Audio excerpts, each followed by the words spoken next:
16 signs from this one chapter telling us that the return of the Lord Jesus Christ is near. Now, we're all familiar with signs, aren't we?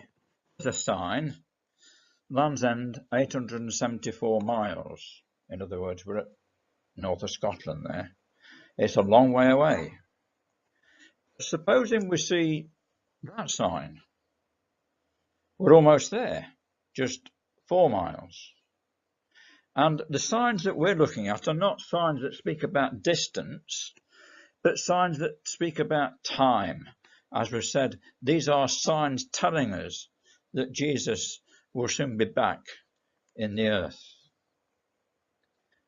Now, just to set the scene, at the turn of the 20th century, there were no signs in this chapter speaking about the return of the Lord Jesus Christ.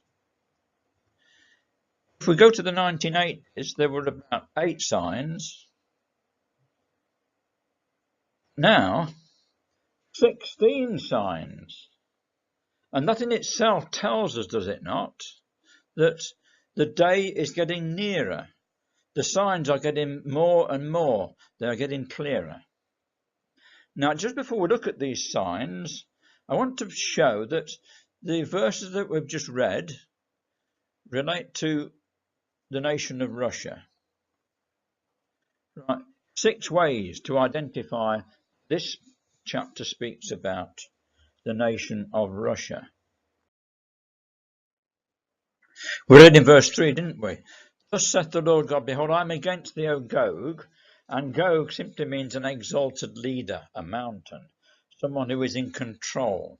So when we read about Gog, Gog is the leader of this group of nations. The Authorized Version says he is the chief prince of Meshech and Tubal. Now, many versions render that phrase like that. Prince of Rosh, Meshech and Tubal.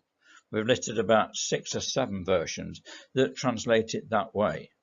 What the Authorized Version has done is taken the Hebrew word Rosh and given us the meaning of it, chief. But Rosh is a word that identifies Russia to us. If we go to the historians, there's Bocart in 1640. He says Ross or Rosh is the most ancient form under which history makes mention of Russia. Or we could go to the Encyclopedia Britannica. Rus, also spelled Ross, ancient people who gave their names to the lands of Russia and Belarus. So there's one way in which we can identify that this is speaking about Russia. And you might think, well, that's a bit flimsy evidence, really, isn't it? And it is taken on its own, but that's just one form of identification. Verse 2 says, Gog, the land of Magog, or as some translations say, Gog of the land of Magog. So, back to the historians again. First of all, Josephus, a Jewish historian, he identified Magog as the Scythians of the far north.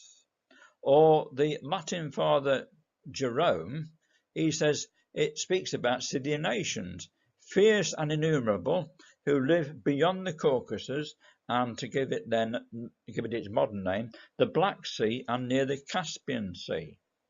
Now, there's a map of that area, a modern map, highlighted the Caucasus, and what the historian is saying is they live beyond the Caucasus, to the north of the Caucasus, from Israel, that is.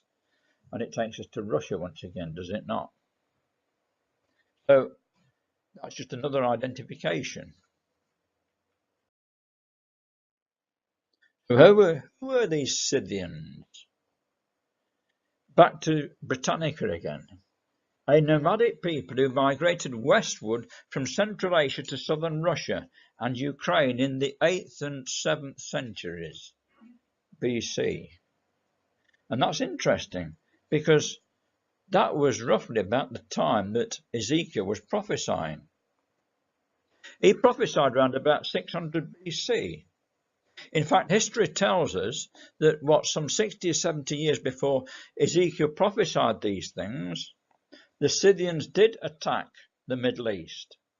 So the prophet's contemporaries would think, are they coming back again?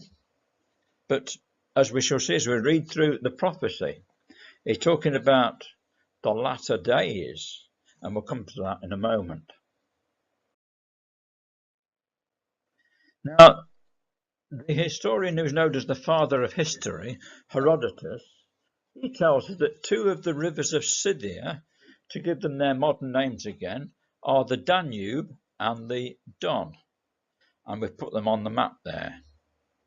So what we can see is that this area of Scythia occupied a large area.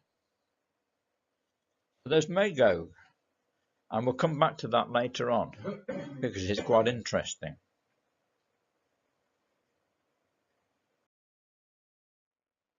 What about Meshech? Prince of Rosh, Meshech, and Tubal. Here we've got a comment from Gesenius, and all of these things we could spend a lot more time, but we don't have time to do it. We're just skimming through them, really. Gesenius says, a barbarous people inhabiting the Moschian mountains between Iberia, Colchis, and Armenia. And we can see from the map there, we are in southern Russia once again. Identifier number 3. Meshech and Tubal. There's a map of modern Russia showing the rivers in the western part of the country. And we can just see the arrow there. It's pointing to the river Tobol. And on that river, we've got the city of Tobolsk. And most likely, we've got a link here once again. What we're saying is, when the prophet speaks about Tubal, he's most likely speaking about Tobol, the river Tobol, that area, or the city of Tobolsk. Identifier number 4. Thou shalt come from thy place out of the north parts. If we move north from Israel, we end up almost directly in Moscow, capital of Russia. We know that some versions of the Bible translate it that way. Thou shalt come from thy place out of the uttermost parts of the north. So there we've got another idea, and we put all these ideas together, and it becomes quite clear, does it not, that yes, this chapter is speaking about Russia. There's another one, which once again, if we had time, we could go into in a bit more detail. But there we see Mr. Putin. Look above his head at that symbol that modern Russia uses. It's the symbol of the double-headed eagle, which of course is the same symbol that the old Eastern Roman Empire used to use. And if we had time, we could show how the prophecies link Russia with the old Eastern Roman Empire. And that's just one of them, showing that symbol there. But let's move on. As we've already said, this chapter foretells that a group of nations headed by Russia will invade Israel before the return of Jesus Christ. So let's look at some of the signs now. We read in verse 8, after many days thou shalt be visited in the latter years. And when the Bible talks about the latter years or the latter days, it's speaking about one or two epochs of time. Either the last days of Judah's commonwealth before it was destroyed in AD 70 by the Romans, or the last days or the latter days in which we live. We could call it the last days of human rule on the earth. We see it again in verse 16. I shall come against my people of Israel, and as a cloud to cover the land, it shall be in the latter days. So there it is again. What we're saying is, there's two signs to begin with. It's in the latter days, and it's against God's land, the land of Israel, that's gathered out of many people. And that's the subject, of course, of many other Bible prophecies, is it not? So there we've got the first two signs. Verse 4, the prophet says, I will turn thee back. Just a few words. I will turn thee back. And the idea behind the phrase is to be turned back to something which originally existed. Comment here about Russia in 1917.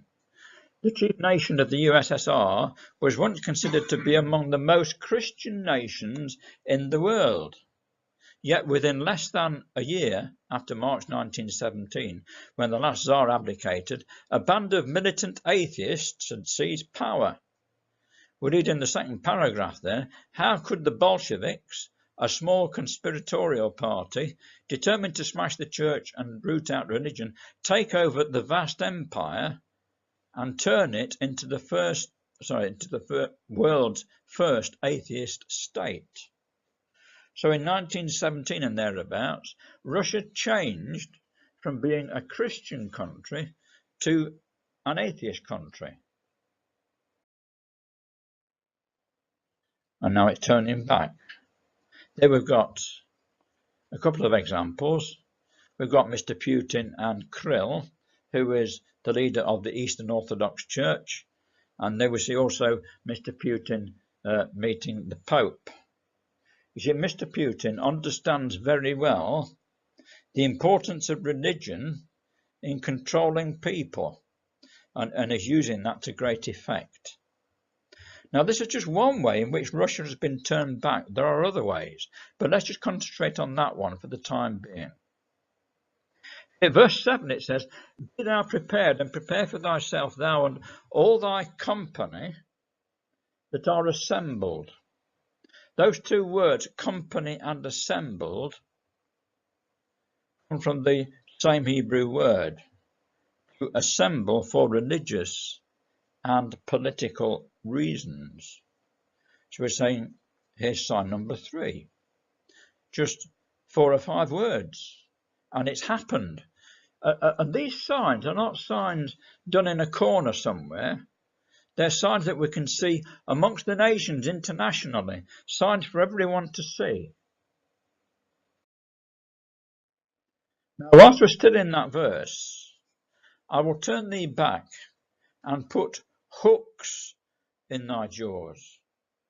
We note it's hooks, plural. And here's one of them. You see, Russia has been pulled into the Middle East because of its interest in other nations around there. There's the first one, a growing alliance between Russia and Iran. There's another one, Syria. Syria-Russian relations built on trust. We read here in Sputnik, that's the Russian website. And Syria is right on the border of Israel, and we'll come back to that as well in a moment. Sign number 4. There are other hooks that we should look at later on. And then that verse says, I will bring thee out and all thine army. So Gog controls an army. There's the army.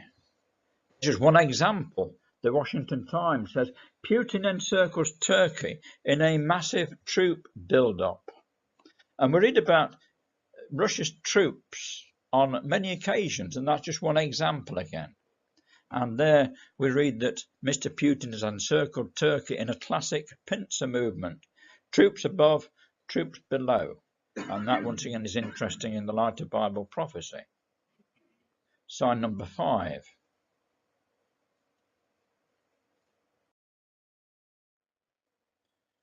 Then it says, 3 words this time, be thou prepared. And we say, prepared for what? And if we just turn to another prophecy, the prophecy of Joel, just a few pages on from where we were in Ezekiel 38, we get this idea expanded for us a little bit. So if we can turn to Joel chapter 3, which is a parallel prophecy to the one that we're looking at, we can see that, for example, if we look at verse 1 of chapter 3, for behold, in those days and at that time, when I shall bring again the captivity of Judah and Jerusalem. It's at the time when God brings the nation of Israel back to their ancient homeland. And verse 2 says, I will gather all nations and bring them down to the valley of Jehoshaphat. And the prophet describes what's going to happen. But if we drop down to verse 9, we read there, proclaim ye this among the Gentiles, prepare war. That's what the preparations are about. Prepare war. Wake up the mighty men, let all the men of war draw near, and let them come up. Beat your plowshares into swords and your pruning hooks into spears, and let the weak say, I am strong. So Joel there tells us what the preparations are all about. Ezekiel 38 says, you need to be prepared. Be thou prepared. There we see a graph of Russia's military expenditure from 1993 to 2013. It's a graph that climbs steeply with just one blip. There's a blip halfway up there. And that was when Putin was not in control of Russia, but Medvedev was. But once Putin was back in the driving seat, up goes the graph, and it continues to go up as well. It was in 2014 that Russia annexed Crimea. And one reason that Crimea was annexed was because of, well, that place that we've arrowed, Sevastopol. There's a Russian naval base at Sevastopol. See, the Russians leased it from the Ukraine, but now Russia, in effect, said, we're going to take that. And in the taking of it, of course, they took all the Ukraine ships that were there as well. So that's Sevastopol. There's another Russian naval base. This is the port of Tartus off the Syrian coast in the Mediterranean. If we on a map, what we're saying is we can see that Russia has a port in Tartus, a naval base. It's got one up there in Sevastopol. It's got an air base at Latakia. It's developing another one at Benghazi. We can see what's happening, can't we? You see, Russia is building up its military presence in the whole of this area. And then we read things like that from the Russian Navy. They intend to increase their presence. They're going to build another 10 battleships. This is over and above the battleships that they've got there already. Yes, indeed, they are preparing war, and particularly in the area of the Mediterranean. You see, that port of Tartus and the naval base of Latakia are literally just a few miles from Israel. I will put hooks in thy jaws. This is what the diplomat said back in 2015. Russia's military reforms have been misunderstood and its capabilities underestimated by the United States and Europe. That's the conclusion of a new report by the European Council on Foreign Relations. And so the rest of the world has been caught by surprise. They've been caught napping, as it were, not realizing the way in which Russia is building up its military presence all over the world, but particularly in the Middle East. And the two photographs at the bottom show us the Russian military on the move.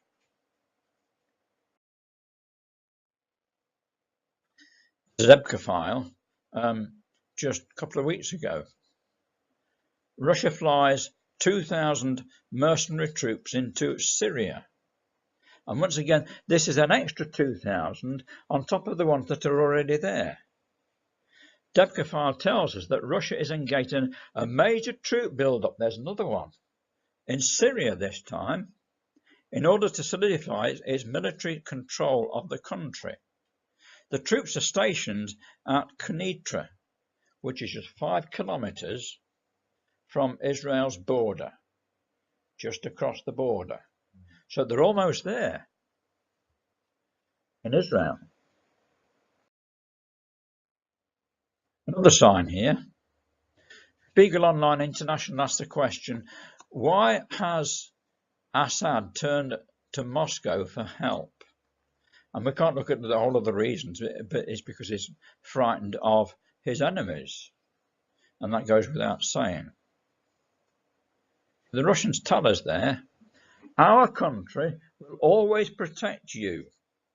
That's its allies. Russia will always defend its compatriots from all forms of discrimination.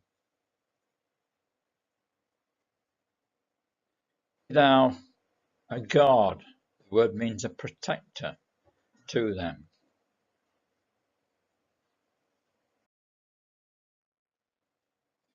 Here's an example, reported by BBC News in 2015 again.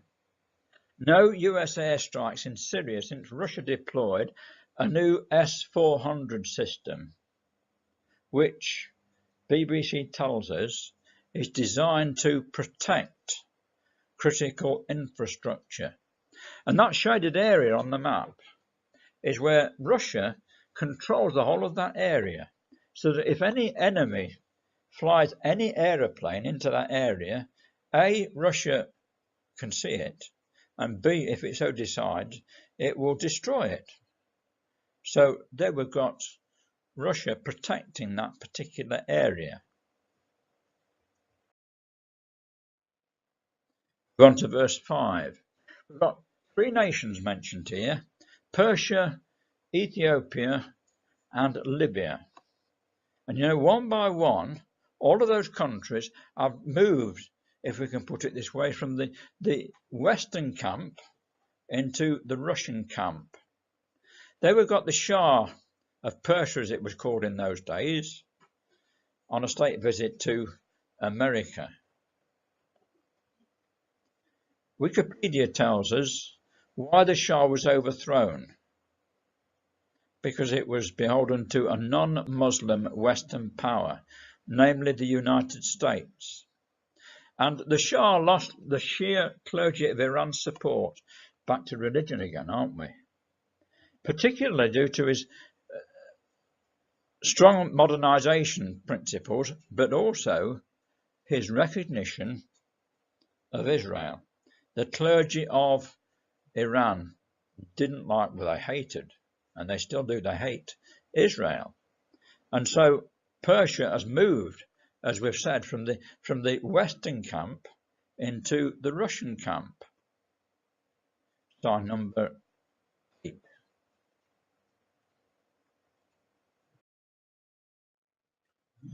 We see Mr. Putin with the ex-president of Iran, Ahmadinejad. But note, he goes to see the clergy as well. Here we read that Mr. Putin warmly greets the new president of Iran, who was elected on June the 14th, 2013. When did he go to see him? Well, just 2 days later, on June the 16th, 2013. He didn't wait long, did he? It shows the close ties that there are between those two countries. About the next country, Ethiopia. Now, Ethiopia in the Bible answers more to modern Sudan or part of Sudan, but it applies either way, whether we're looking at Sudan or Ethiopia as we know it. The same thing has happened. You see, that was the way that it was in the 80s. They were close to the West, to the United States of America. But then in 1991, everything had changed. And who are they with? Surprise, surprise, it's Russia. And there we see it was Medvedev that was in control of Russia at that time. Sign number 9. Libya, same story. We're either as enemies of Italy. Libya is a natural ally of Britain and USA. That was in World War II. But what's the story now? They're moving towards the Russian camp again. We've seen, haven't we, that Russia is building a military air base in Libya. So there's sign number 10. And so the signs, as we said before, these are signs which everyone can see. International things that we're talking about here, aren't they? Until we come to the next sign, Brexit. Now, unfortunately, we don't have time again to look at this in detail, but the prophecy tells us that at the end, Britain will be against Gog when he comes against the mountains of Israel. And what happened in that vote was remarkable as far as students of Bible prophecy are concerned. We need to wait to see what happens here. For all we know, that we might go back into Europe, but we know that in the end, we are going to be part of a group of nations that oppose this invasion of Israel by Russia and its quickly. Tarshish in the Bible, we read, is an island or coastal nation, is a power with ships, is located to the west of Israel, it's a source of tin, lead and silver, a colonial power. It takes on the role of Tyre, a trading power, and particularly with the Gulf states. And we need to ask the question, if it's not Britain, what nation is it? And it's another of these ideas where if we put all the information together, it becomes quite compelling that Tarshish in the Bible, modern Tarshish, answers to Britain.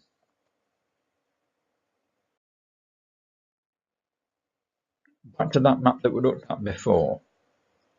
You see, Scythia or Magog takes in not just Russia, but Germany as well. Gomer answers to France. But Tarshish is different. Tarshish is the power that opposes these nations, as we've said already. Here's a German magazine, Der Spiegel. Front cover, a tall, proud Mr. Putin. And just look down at the bottom of the magazine, and this is a German magazine. There we can see Angela Merkel with a white flag, the flag of surrender. She's waving a white flag to Mr. Putin. We read in that magazine, where do we stand when it comes to Russia? And relatedly, who are we as Germans?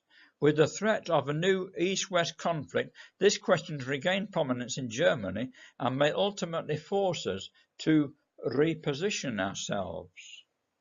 So we've got another sign, have we not, showing that Jesus will soon be back in the earth.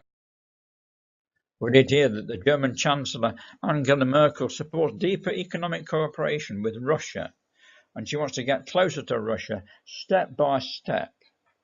The way that she sees it is, well, we'll bring Russia into our camp, whereas prophecy tells us that it's the EU that's going to the Russian camp, really, and the Russians will be dominant in the end.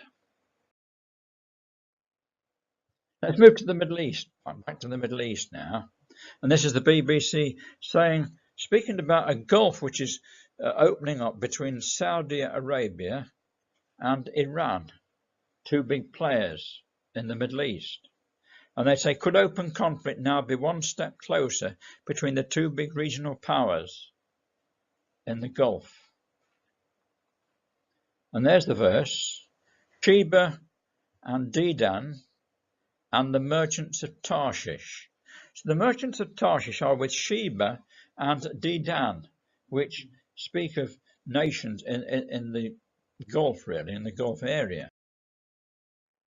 So if we look at a map once again, we can see that what's happening here is exactly the same as the prophecy indicates, that some nations will be with Gog, principally Iran, but also Syria and Iraq and Sudan and so on.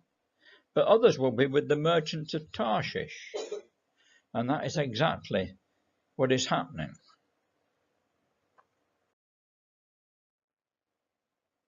What do we read here? This is Debka. This is just a couple of days ago. Israel's covert ties with Arab nations have reached unprecedented level, says Benjamin Netanyahu. So Israel is getting very friendly with some of the Arab nations, and it's the same ones that Britain and America are getting friendly with as well. It's The Economist. With silver and lead, Britain woos new allies in the Gulf. And the quote at the bottom is Boris Yeltsin. He says Britain is back in the Gulf after a long period of being absent, 45 years. And he describes that absence as a mistake, actually. Britain should never have left in the first place. But they're getting very friendly. We read that so copious are the Gulf's investments in London that they called it the Eighth Emirate, says Boris Johnson. And what about this one? Potentially game-changing oil reserves discovered in Israel. After Israel complained for years it was surrounded by oil-rich states but didn't have a drop of its own, there's been a big-time turnaround. And this massive amount of oil has been described in the Golan, has been found in the Golan. As we say, they're close to the country's border with Syria. It all becomes very interesting, doesn't it? Sign number 14 is the spoil. And it's not just the oil, is it? Israel is becoming a very rich and prosperous nation. It's at the forefront of many technological things in the world. When we think of computers, for example, and the likes. Israel has the capital of the World Diamond Exchange. You would have thought that would have been somewhere where diamonds were mined, but no, it's in Israel. And Israel is becoming so important in the world after only being in existence for, what, 60, 70 years. We say here's sign number 14. Russia is going to come to take a spoil.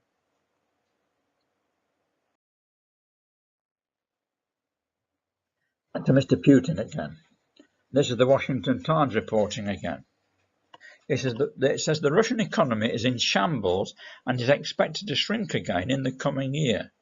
The problem is the collapse of crude oil on the international markets. The next step, the Washington Times says, to prevent social unrest could be military steps taken internationally by Russia. Now, I find that amazing, because now this newspaper is saying it's a possibility that Russia could move internationally. It could go to war to take spoil, which once again is exactly what the prophecy is telling us. At the same time shall things come into thy mind, and thou shalt think an evil thought.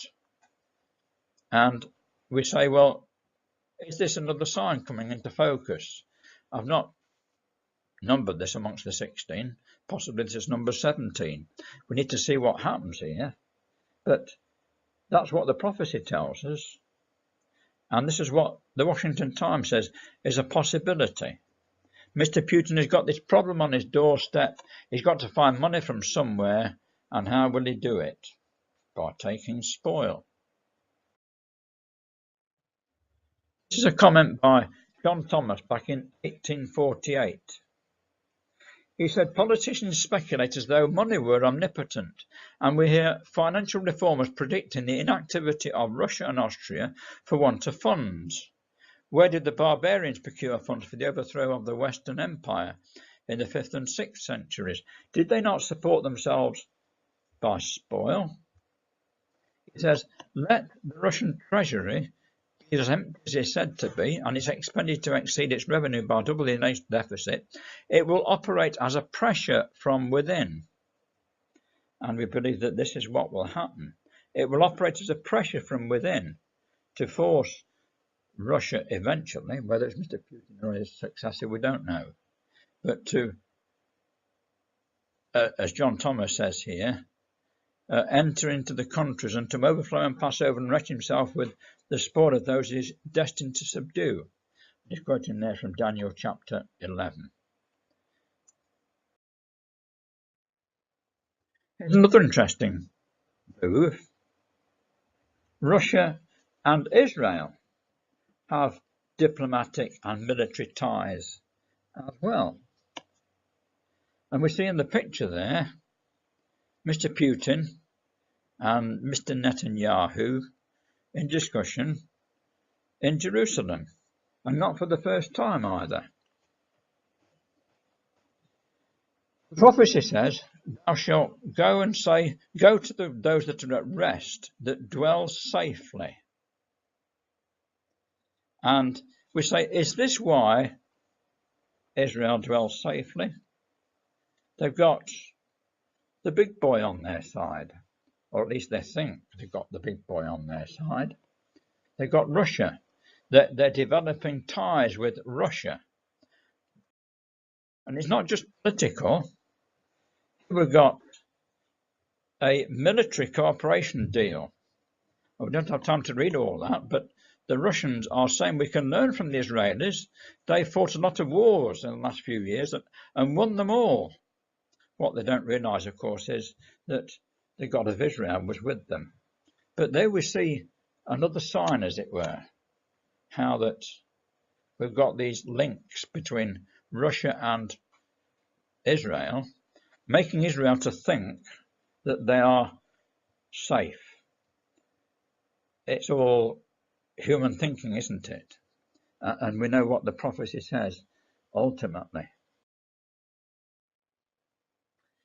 Verse 11 says, I will go to the land of unwalled villages, to them that are at rest and that dwell safely, all of them dwelling without walls, and having neither bars nor gates.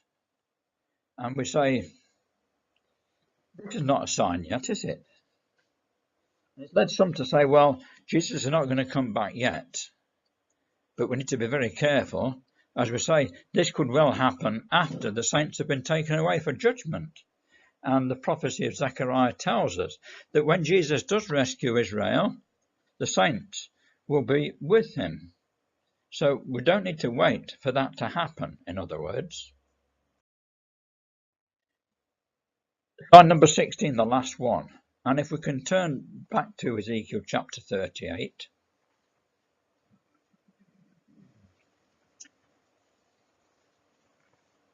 Ezekiel 38 and at verse 18.